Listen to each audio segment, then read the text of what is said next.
ideological reasons. But it's not going to make any difference to global warming or the CO2 concentration in the atmosphere. Really, if people eat fewer steaks, it doesn't matter. It's irrelevant. Now you irrelevant. see. I want to be super clear about that. I hope you do. It will not matter. You will not even be able to measure. Elon Musk that's how and Joe Rogan. Isn't it funny that that's a heretic speaking? That's crazy talk now. Nowadays, it's like you have to say that we have to eat less meat. No, that meat is bad. When people, even professionals. It's not going to make a difference. Say it. Tell the world. Yeah, absolutely. Let me see if I can. And if somebody says it does make a difference, I'm like, how will you measure it? And if you can't even measure it, then it's bullshit. Yeah. Yeah, literally I won't be able to measure it. Well, there's so much bullshit out there. First of all, bullshit in all directions. Thank you so much for buying Twitter. Thank you so much. I'm not exaggerating when I think you changed the course of history. I really do. I really think you made a fork in the road. We were headed down a path of censorship and of control of narratives that is unprecedented. Forget about what they were able to do back when they had newspapers and the media under control. What they were doing with social media by suppressing information, and when you had a combined government effort, like what they were doing with the laptop story. We have 51 former intelligence agents saying this is Russian disinformation, take it offline, and Twitter complied. If you didn't buy that, we wouldn't have known that. We had no idea. Exactly. No, it's. I mean, the reason I bought it is because I'm pretty attuned since I was like the most interacted with user on Twitter before the acquisition. So before the acquisition, I had more interactions than like there's some accounts like Obama or whatever had higher follow accounts, but I had the most number of interactions of any account in the system. So I was very attuned to like if they change the system, I can tell immediately. Like, and I'm like something weird is going on here, So there's like I just got increasingly uneasy. And honestly, when they deplatformed the sitting president, not deplatformed Trump, that was just insane. And the things he was posting, like he was posting things that like he was posting good things. He was saying like, hey, do not riot, don't do any destruction of property, please stay calm. That's the kind of stuff he was posting. And you're like, what's wrong with that? And then some people say like, oh, that's like some sort of dog whistle. He means the opposite. I'm like, okay, so we'll give you Trump's account. Now you post what you think you should post, because you can post nothing. You can ask people to calm down. Like what? It was insane. Like it didn't make any sense. Well, it's completely illogical when you say it's dog whistling to tell his followers to not be violent. That's crazy. Crazy. That's crazy. Don't you think they'll listen to him? Yeah. Isn't that the whole point? They listened to him and created violence in the first place? That's what you think. That's what you're accusing him of. Right. And then there's the fact that we know that there was agents in the crowd that were agent provocateurs that were encouraging people to do illegal shit. Yes. We know that for a fact. This is not... That was always the big Alex Jones type tinfoil hat conspiracy theory, because Alex proposed that back at the World Trade Organization protests. I believe we're in Seattle in the 90s. And they sent in agent provocateurs, started smashing things, lighting things on fire. Now all of a sudden a peaceful protest is no longer peaceful. Right. They move in the cops, they shut everything down. They had it set up where it was a no protest zone, where you couldn't even have a pin that had the WTO with a red line through it. They wouldn't let you go in through to go to work. So you couldn't exercise your First Amendment rights.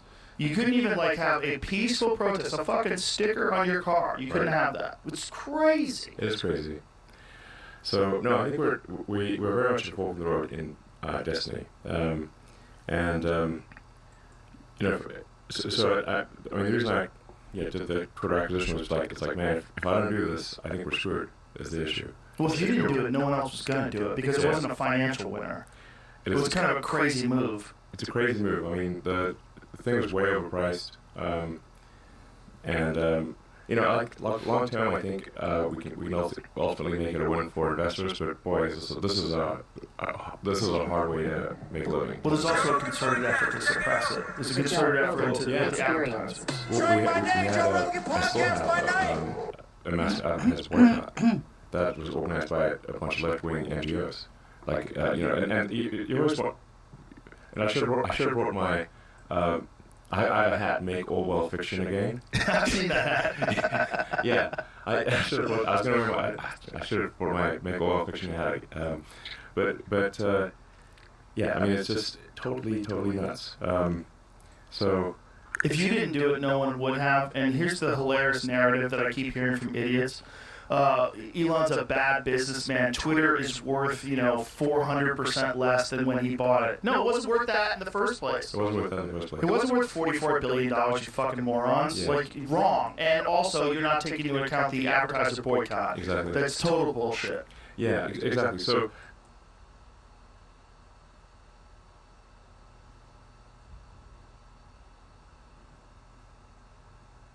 So now we're live, and what I want to do is feature Joe Rogan and Elon Musk talking about two or three things, and while it sounds like at some point it's dragging, but if you listen intently and with some, a desire to learn from what is in it, you'd be surprised. First, they're talking about the video games. If Elon Musk apparently plays video games, and he says so, and says it brings a calming experience. All right, so it's an antidote against stress, right? And how many people on earth are fighting off stress? In many ways that don't work. But Elon Musk says he just plays video games. Of course, it doesn't mean all video games, but he does play video games, and I don't know what these video games are, but certainly it's not really a brainer to choose which ones are positive and beneficial for you, right? Right. So if it does that to him, it probably will do the same to you, right?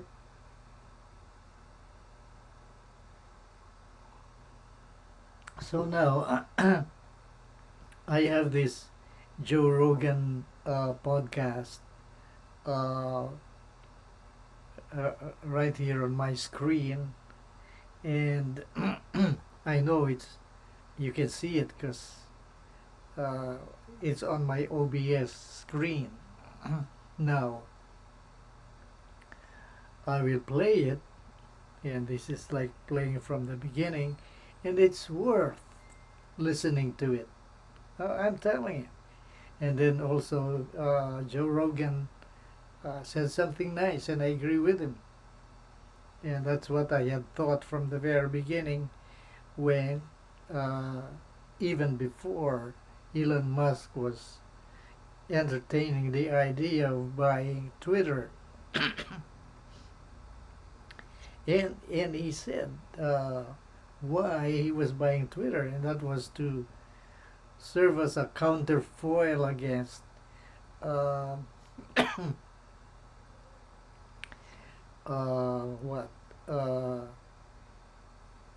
just looming, but a continuing reign of what seemed to be censorship of thought and ideas, and especially of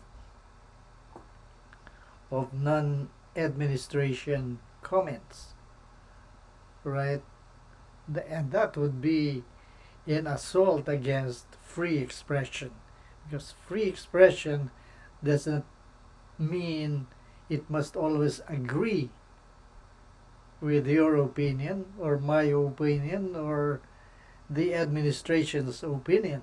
No, never. It just means if you have an idea, say it, ventilate it. Now, of course, within the framework of what is decent, ethical, and for instance, it's not really deliberately libelous or outright false, correct? But if you're just airing an opinion, it's an idea, concept, or a perspective, or a way of viewing things. It's a point of view. Why? America, from the very beginning, since 1776, it always espoused expression of a free expression of thoughts and ideas, right? And that certainly was a factor in making America grow into what it is today.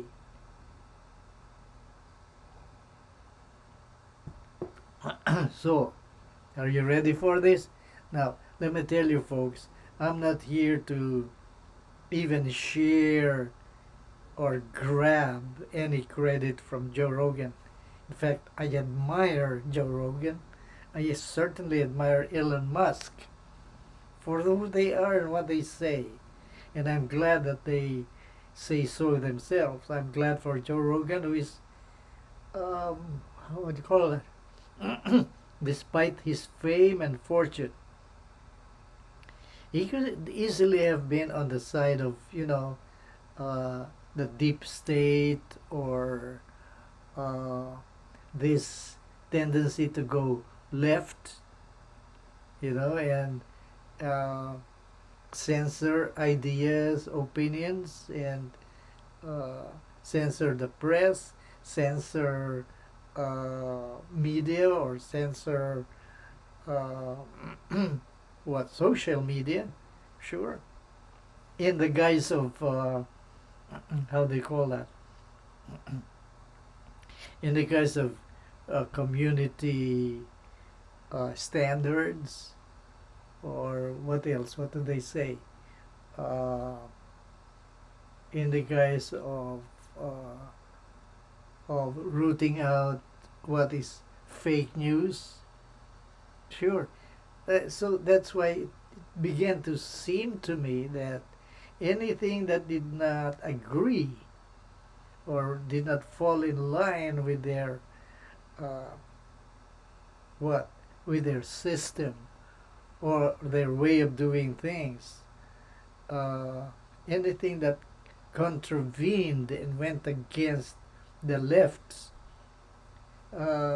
would be considered false news or fake news. What the heck, right? Why? So Joe Rogan comes out straight right here and he says, "Thank you, Elon, yes, for doing what you did, because when you bought Twitter, it wasn't worth the price you even bought it for. But you bought it because you wanted to restore freedom of expression. And that's the essence of a democracy. America, it's inconceivable. It's ironic that it would run into the, into the alley leading to leftist censorship, the deprivation of rights, which are enshrined in the American Constitution. What a shame, right? But here, Rogan comes out straight and says, "Thank you, Elon Musk. You did such a thing." Right? And, Elon did not have to articulate too much, because Joe Rogan had said it well.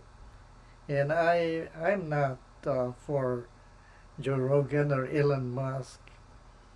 Not really.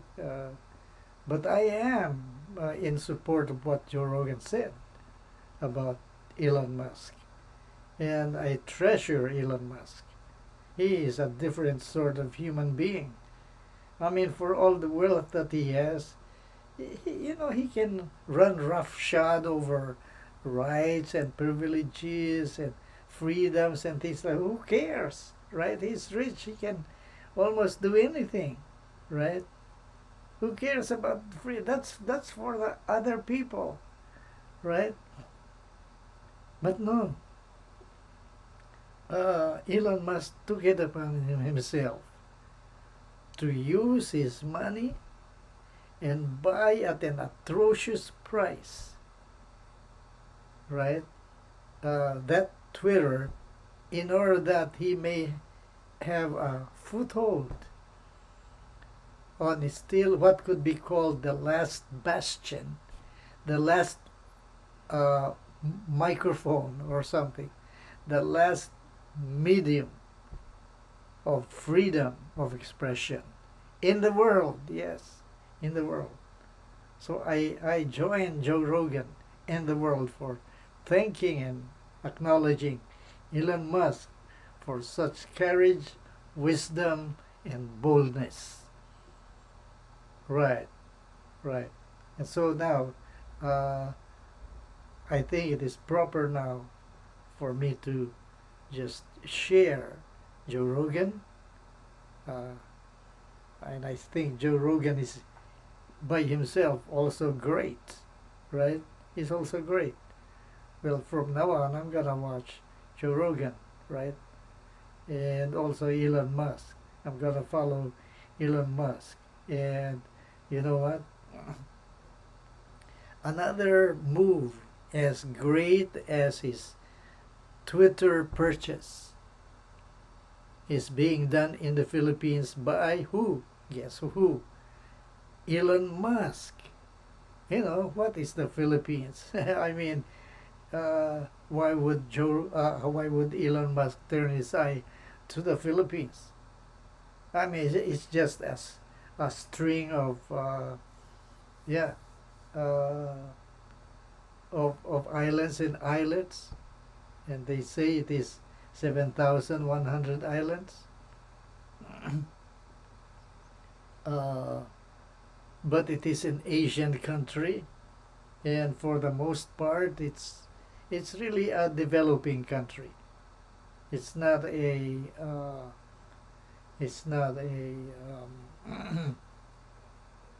first world country, not yet.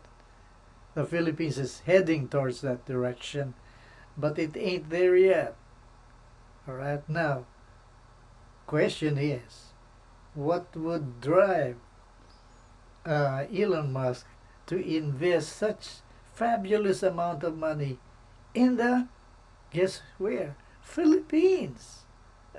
He could have chosen Vietnam or Singapore or Malaysia, Thailand, Indonesia, Cambodia, Laos, Myanmar, or Brunei, you know, South Korea maybe, or Japan, or not in the United States. But, you know, this guy has a lot more moolah where it comes from. I mean, he can buy Twitter, he can buy Google, he can buy this, and he can buy that. It's all right. And still he has still much left in his treasury.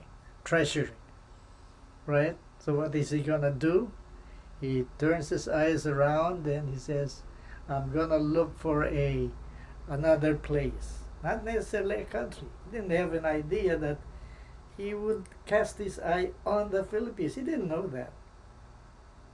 Right? Of course, I had at one time, I guess I stumbled into his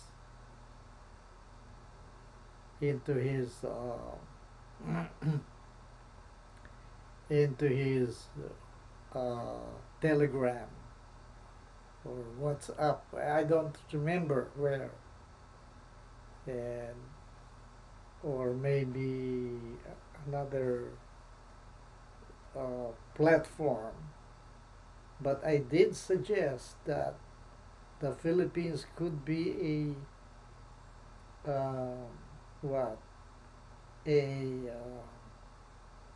a rich what I don't know the word I use, but some kind of a box of opportunity, right? So if you only dare to open the box, you'd find that Philippines is rich in opportunities. First, an opportunity to help the country transform into something significantly better. Not only in terms of, in terms of many things, social, technological, uh, maybe even behavioral, yeah, such as getting into investments in the control and management of environment, yeah, uh, investments in renewable energy, that's right. So you have less less uh, smoke, right, or lead in the air. What else? And then also in internet technology, right? In Wi-Fi. Why if Elon would only envision covering the entire scope, the entire span of the Philippines with his Starlink. And yeah, here I'm suggesting right now, if Elon Musk would have that opportunity to watch this, I'm suggesting that he cut the price by 50%. It's okay. It's gonna get the volume anyway, right? Maybe 60%. Bring down your cost to 60% less, so that every home, every store, every unit, every place would have the advantage of enjoying Wi-Fi communication and the internet, right? Right. Bring it down. Don't put it out of a high price anyway. This is a third world country.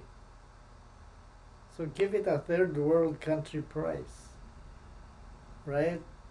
Right. Nod your head. Correct.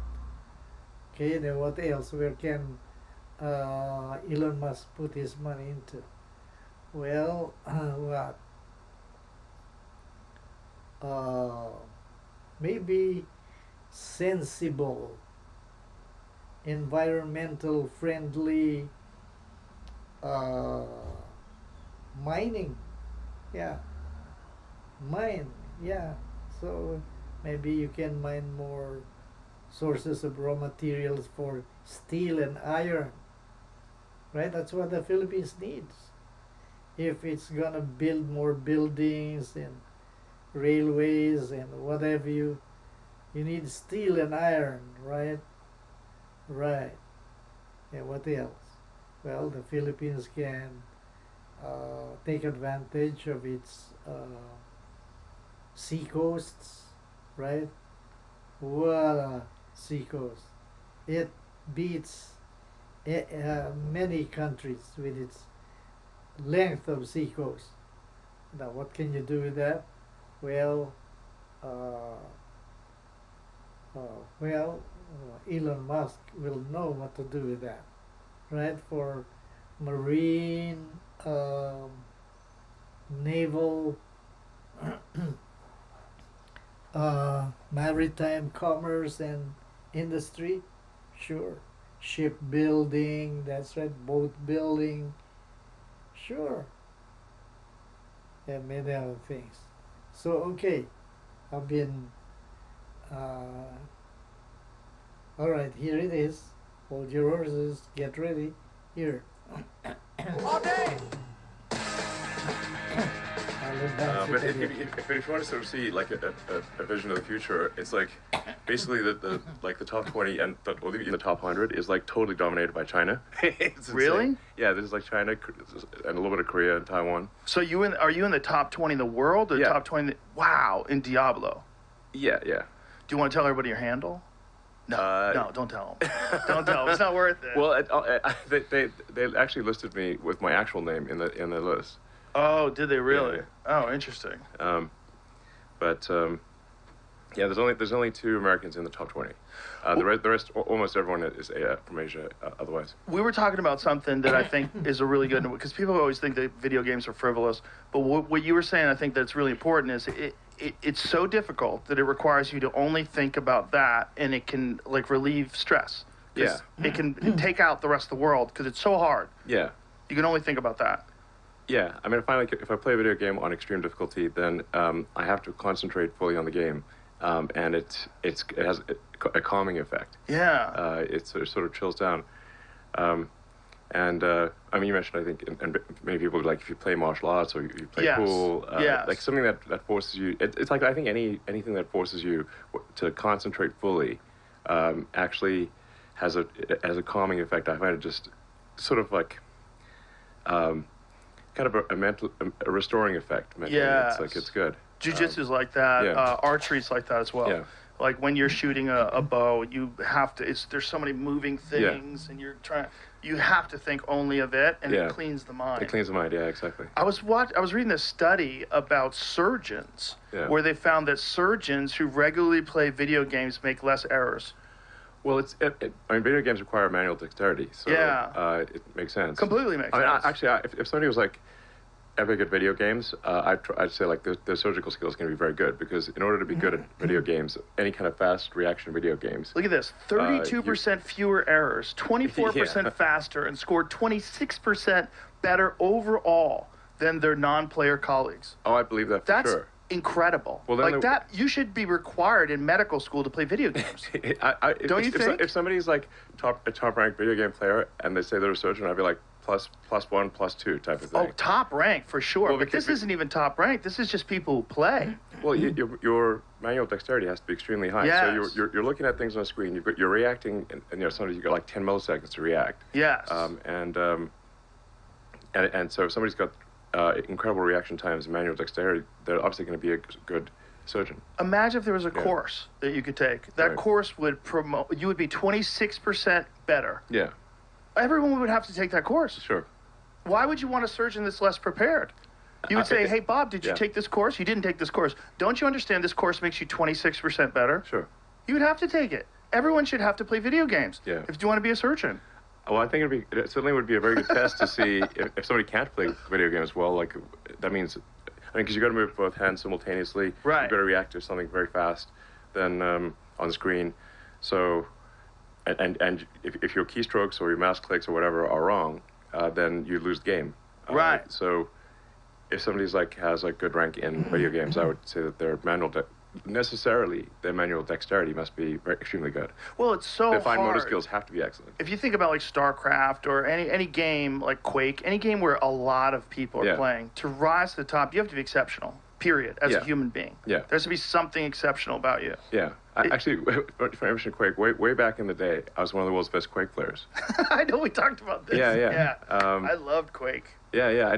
I mean, my final semester in college, I probably put more time into Quake than all my college classes. When I was on news radio, all of the writers were super nerds. They were very, very fun guys. And they had a LAN set up at the studio where they all played Quake. I had never played video games. Yeah. And I would go in with the writers and just kind of hang out with them. We'd get silly. And then we would all start playing video games and playing Quake against each other. And I got addicted. Like hardcore. I got a T1 line installed in my house.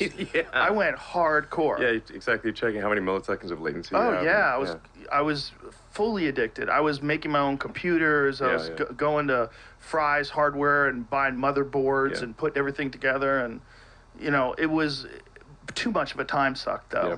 I'm an obsessive person. I can't get involved. Like I can't play golf.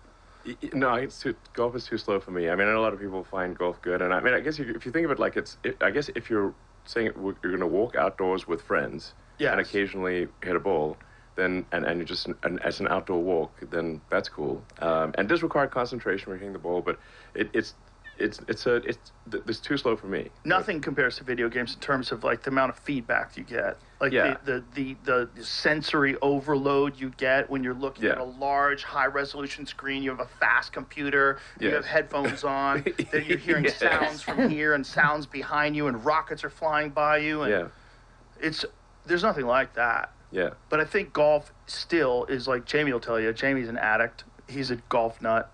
it's super addictive, and I it know- takes like yes. 8 hours a day. It's yes. Once you get into golf, I guess any sport it gets super addictive. So, but for me the intensity of video games is hard to beat. Yes, and people dismiss it because they think it's just a waste of time. But we're showing like real world benefits of people playing video games. Yeah. If you want to be a drone operator, it's the only game in town. Yeah. I mean, Absolutely. You have to get really good at video games. Yeah. That's- For sure. So, in fact, I can actually tell like what my mental acuity is if I play a very hard video game. So if I'm trying to sort of get like an extremely good clear time in Diablo or something like that, or any, a first-person shooter, whatever the case may be, like if I can tell that I'm tired, or my brain's not working as well as it should. It's like a mental calibration. You can tell immediately, like how good is your mental state? Right, right. So it's like if you're trying to play really well, like if you play late at night and you're tired, you just play badly. Right. And you can say, okay, you may think that your brain is working well, but it isn't. Because you play the video game and you're like, you suck. So okay. Yeah, you're putting it under stress. Yeah, Yeah. You're really stress testing it. You stress test it, and Yeah. because like sometimes like, oh, I think I'm fine, but then you play the game like, okay, I'm not. I'm like 10% below what I should be. That's how I feel about workouts, for Yeah. sure. Like, that's how I knew I had COVID, or I knew everyone in my family had COVID, and I felt was weaker. trying to not get COVID, and so I was working out. I was like, something's up. Like, I felt fine normally, but Right. then during exercise, I was like, okay, I can tell there's something wrong here. So let's just back off, relax. Yeah. Well, there it is. You got an insight on Joe Rogan and Elon Musk, and it's about watching video games and feeling relieved because of the video games that sort of suck your total interest. That's right, and keeps you from thinking something else. Right now, let me shift to another topic. All right, now.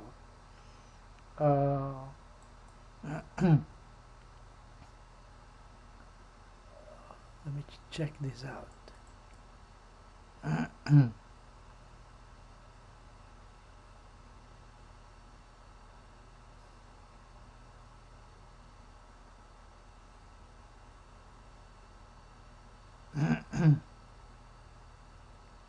And what is this?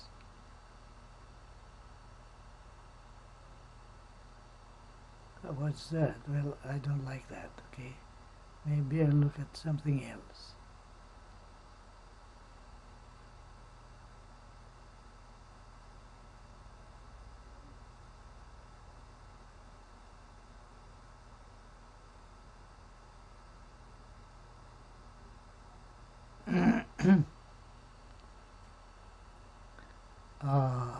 Okay.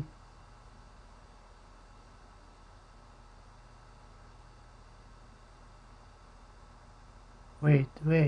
Okay, stop. Stop.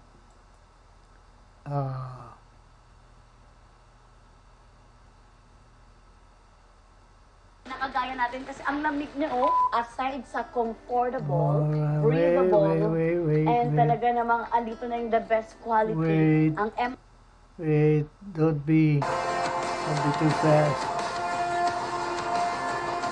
Stand there in the polling place. Okay, this is about the U.S. elections, where the momentum is going. Where is that trajectory headed? Right? Is it Trump or is it Harris? Well, maybe at this time still too early to tell, but there might just be some significant figures that can distinguish slightly the way elections are going, right? Of course, behind Harris are Obama and Clinton, yeah, and Clinton, and who else? Yeah, well, the other members of what is called deep state, members of the judiciary, members of civil society, members of Congress, people who are in the executive branch of government, as well as high military officers still occupying significant positions.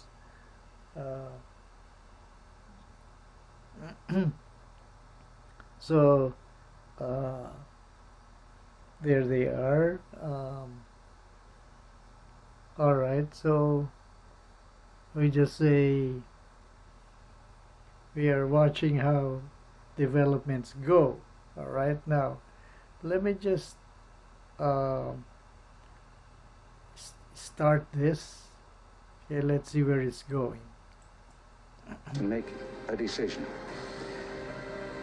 I think when you make that decision, it might be well if you would ask yourself, are you better off than you were 4 years ago?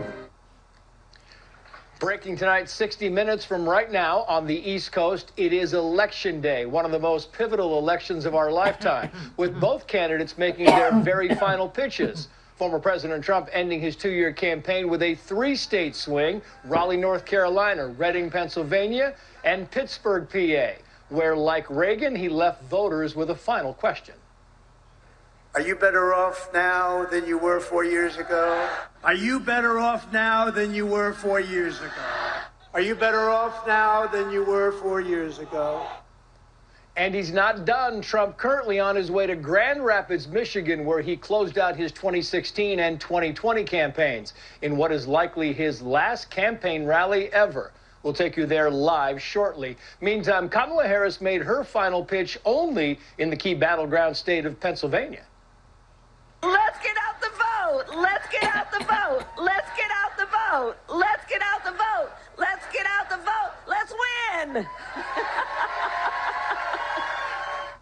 Speaking for a mere 11 minutes at her next to last rally in Pittsburgh tonight. So more than 80 million voters have already cast ballots. The polls pretty much all over the place, but they are also very tight.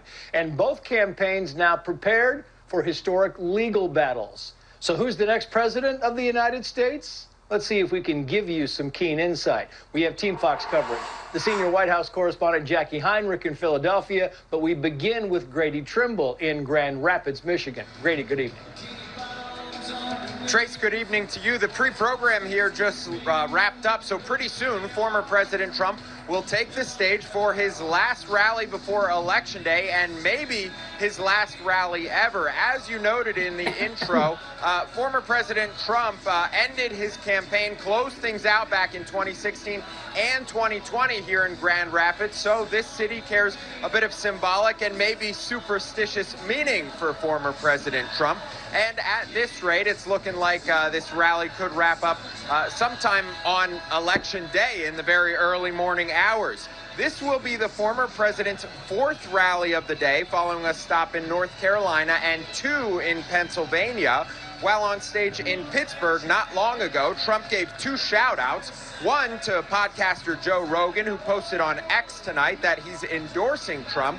The other to an unlikely politician. That would be Jill Stein with the Green Party.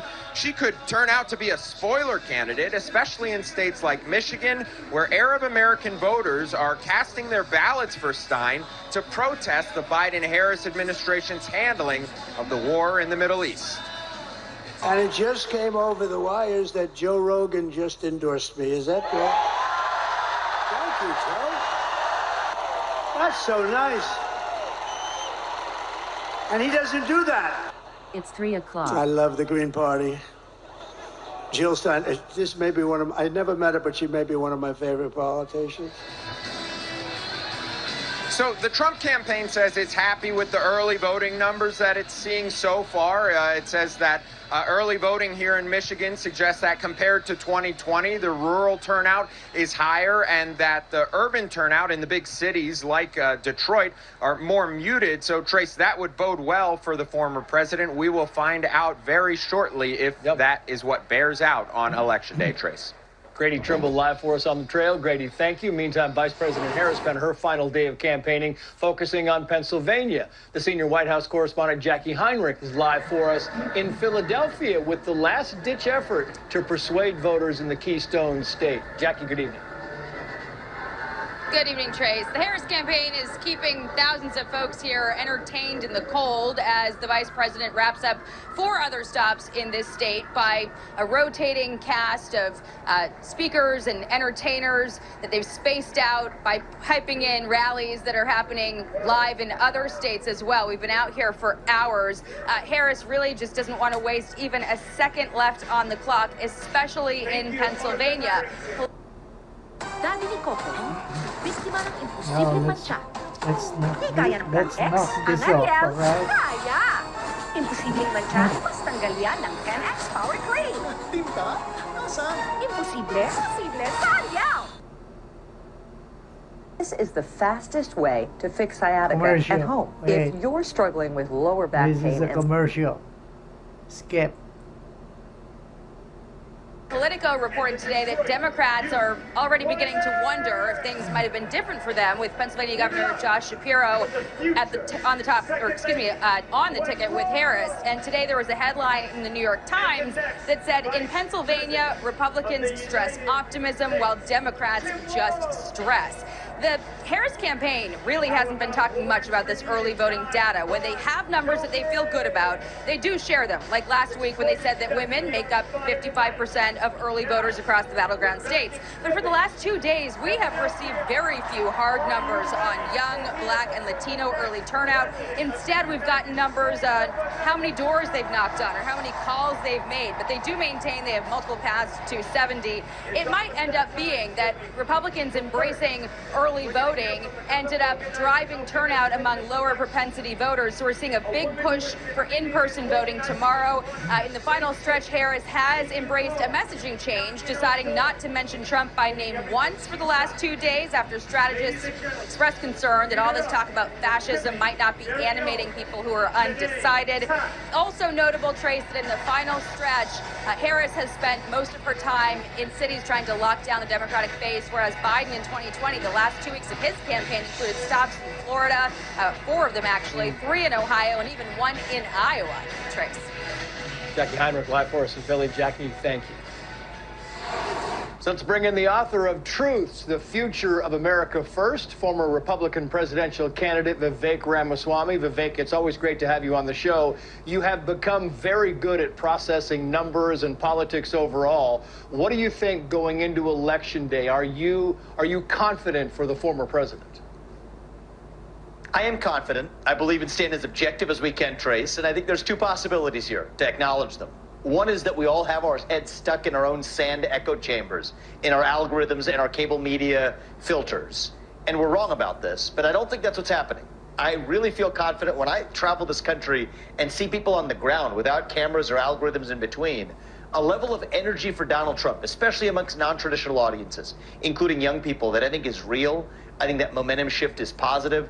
So I feel good, cautiously optimistic heading into tomorrow, and I think we could have a rebuilt coalition on the other side of it, of a Republican Party that looks really different than the Republican Party of 2000, and I think in a way that grows what this movement is really about.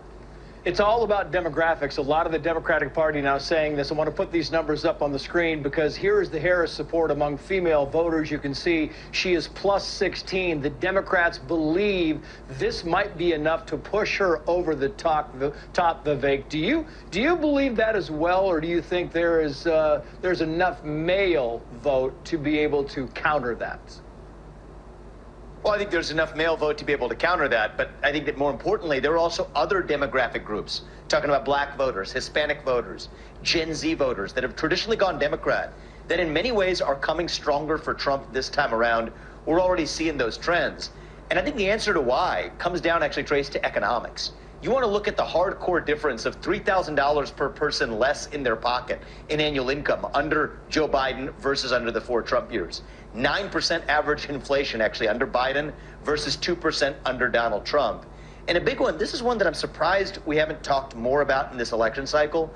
Income inequality actually went up more under Joe Biden than it did under Donald Trump. It's measured by something called the Gini coefficient. Yeah. That's something Democrats used to care immensely about. And I think those hard facts, regardless how the media spins it, is bringing those non-traditional demographic groups over to Donald Trump this time around. And I think it's for the better.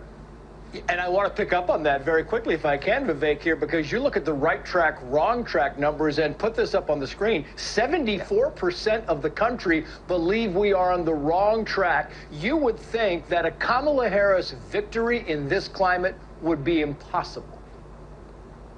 Yeah, and I do think that it is impossible for me to conceive of that happening. I think it's big that Joe Rogan endorsed just tonight on the eve of the election. I think you have a lot of independent-minded people, even former Democrats, coming our way. We've had more illegal border crossings in the last 4 years that have at least been recorded, even compared to the rest of American history.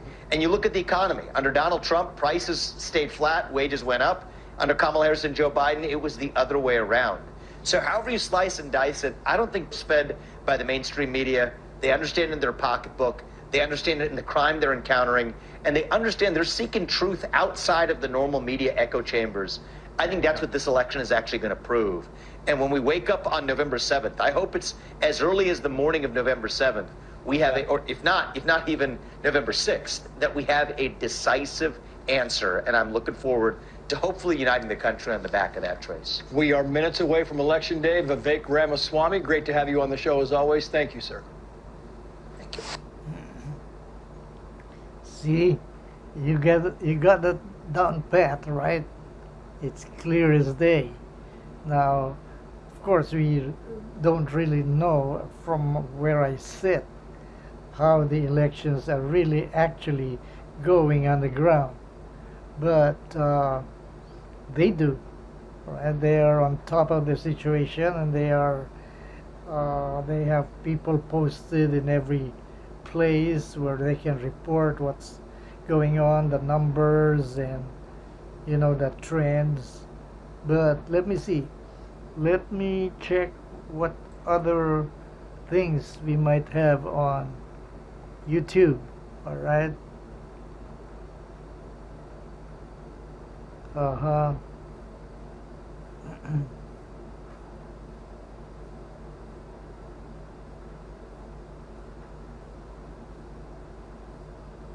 Uh-huh.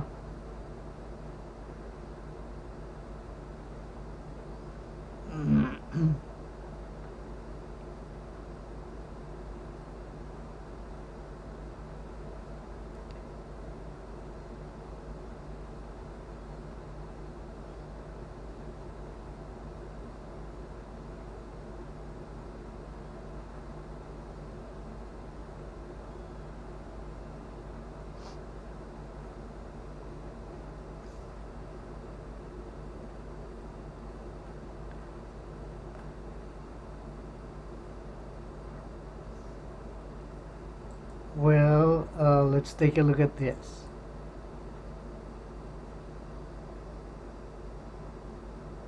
Let's vote. Let's get out the vote. Let's get out the vote. Let's get out the vote. Let's get out the vote. Let's get out the vote.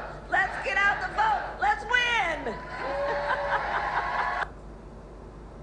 Rise and fall together. I've been waiting 4 years for this. We're just one day away from what will be the most important political event in the history of our country. It is time for a new generation of leadership in America. And I am ready to offer that leadership as the next... Got a way to get to the polls. I don't like these big star-studded events. In fact, probably helped us lose last time. I don't want people going to concerts. I want people knocking on doors. I want people out there fighting for this thing. I'm just nervous. All right, Dana, I have to come to you first because you seem to understand the coils and the engine of this whole system, and I don't understand. As we add more experts and analysis, the election doesn't become more transparent. It becomes more complicated. It's like we turned the election into a phone plan or a cable provider where there's like, I don't even know what I'm listening to. Britt Hume said something this morning in the newsroom that I thought was true. You know, sometimes you get frustrated with your phone and you just want to go back to a paper calendar. Yes. Because that's when you knew, like, everything was there. He said back earlier when he was reporting in his beginning of his career, you would, as a reporter, go and actually talk to people and get the feel for it. And now everything is so overpolled and social media is distorting things and you just don't necessarily have a good feel. So no one really knows exactly what's going to happen. I do want to add one thing though. It's smart for her to stay in Pennsylvania because if she doesn't win Pennsylvania, she's not going to win the presidency. And Van Jones, who we just showed from CNN, he also said during that same hit that he said, nothing is making me happy about Pennsylvania. He said, I'm nervous all the time, but he said, Philadelphia is where they need big numbers, but it's been trending down. And it's not in terms of people, of just Republicans, it's just people are not going out to vote. So we started this with her chanting, let's get out the vote, let's get out the vote.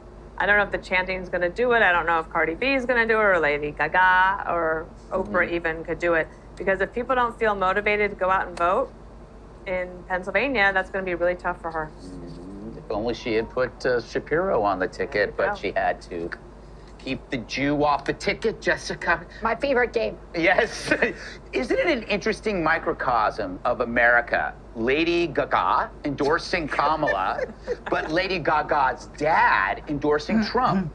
So who has a closer grip on reality of everyday Americans? The one who feels the effects of a bad economy or crime or immigration, the restaurant owner in a crime-plagued city, or the pop star, his daughter. Shouldn't she listen to her dad instead of her friends? I think she's listening to herself. She was born That's this always a way, mistake. and she has always lived this way. And I don't think we need to pit families against each other. He has had success, and she has obviously had wild success and is an incredible talent. And there's no reason to minimize her for this. There is reason to consider if there will be someone who sees this as the final night is just about stars and it's not about Kamala Harris making her pitch. She will, I'm sure, give her same stump speech that she has been giving, which has...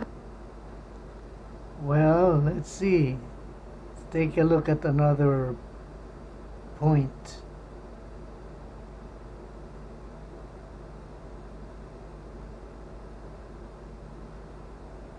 Here.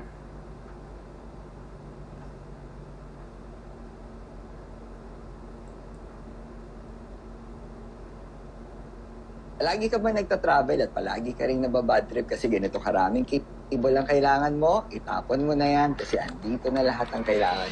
Kung madami kang gadget, if we figure half the electorate voted by now, we still have 80+ million Americans that will vote tomorrow. This election will be decided in the next 24 hours. It's crazy.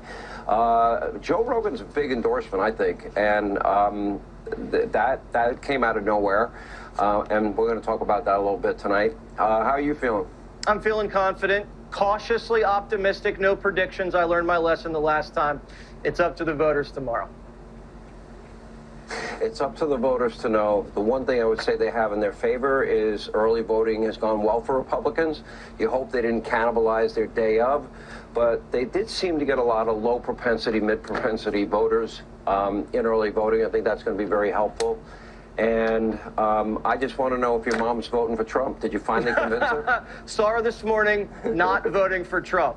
That's guaranteed. All right. I'm sorry, I tried. Well, Sensei sends his regards. I will say that to you. Well, I feel safer that I'm not anywhere near him, but tell him I said hi to him.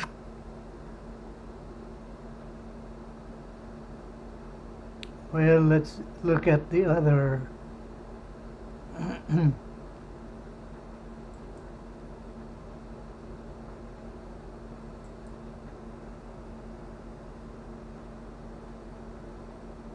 I'll be showing you folks in this video my final 2024 election projection. Over 4 years have passed while we have been covering this race. Review hundreds of polls, forecast. Iowa went at Obama by 6%. Trump moves Iowa 15 points to the right just 4 years later, and it goes to him by 9.4%. Ohio shows an 11-point change.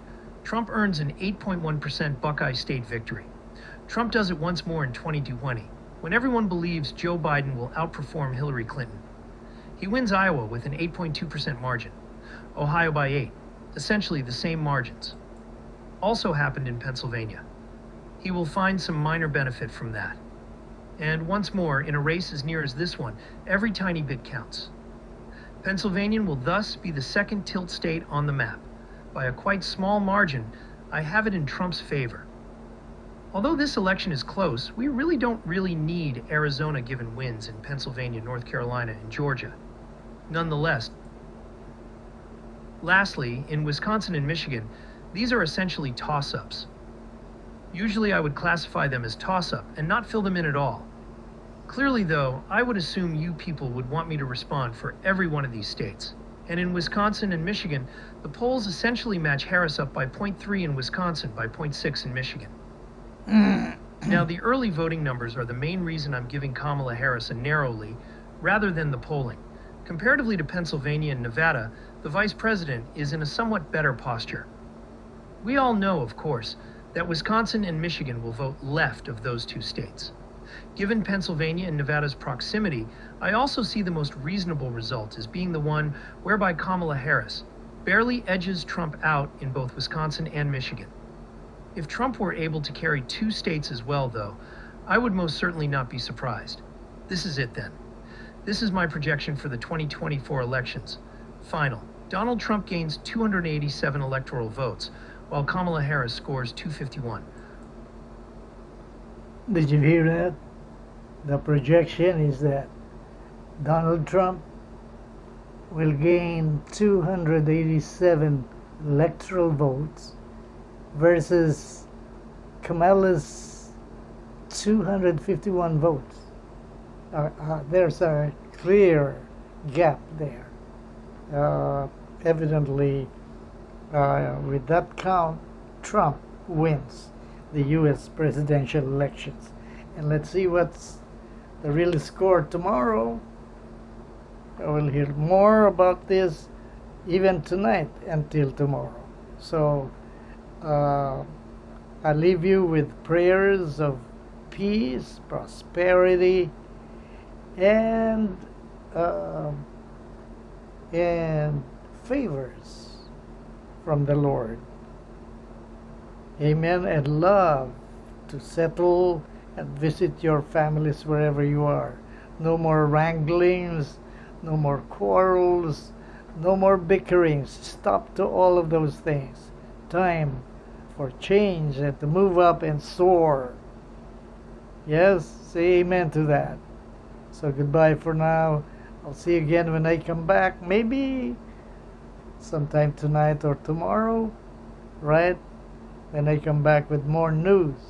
And perhaps some, this time, maybe on the spiritual side, when we dwell on the living word of the living God, who created the heavens and the earth. God bless you. Although it will be a close contest, Trump will...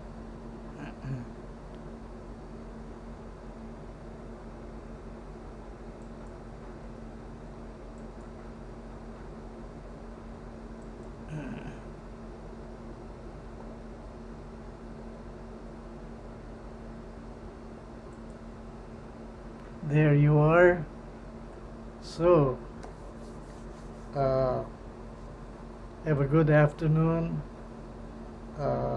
My son JP is gonna fetch Caleb, who had such a good day with soccer. Yeah, with a new batch of team members yesterday. He did a good job. If you want to see it, go to my YouTube, and I uploaded there a certain video that shows him playing, and he did score and followed the coach's instructions. Alrighty? Yeah, good. Once again, I bless you in Jesus' mighty name. Stay good. Come again and join me when I come back with another episode of Manilumba TV Live. When I go Filipino, I call it Manong Kwentoryador. That's right. Kwentoryador. That is inspired by Juan Historiador. Yeah, he's a good blogger. Right. Also Don Mar. They don't necessarily have the same opinion. In fact, they clash. And there's another guy called Janjan Sankay. He's another one who's good to watch. Sober person, sober opinions. Who else? Well, Banat Bay, yeah. Banat Bay. He's kind of what? Well, it's a different breed. And he communicates differently. He scores points. He's intelligent, and he will make you think. Yeah, he will make you think, right? Okay, so again, I'll see you when I come back with Manong Kwentoryador or Manilumba TV Live. God bless.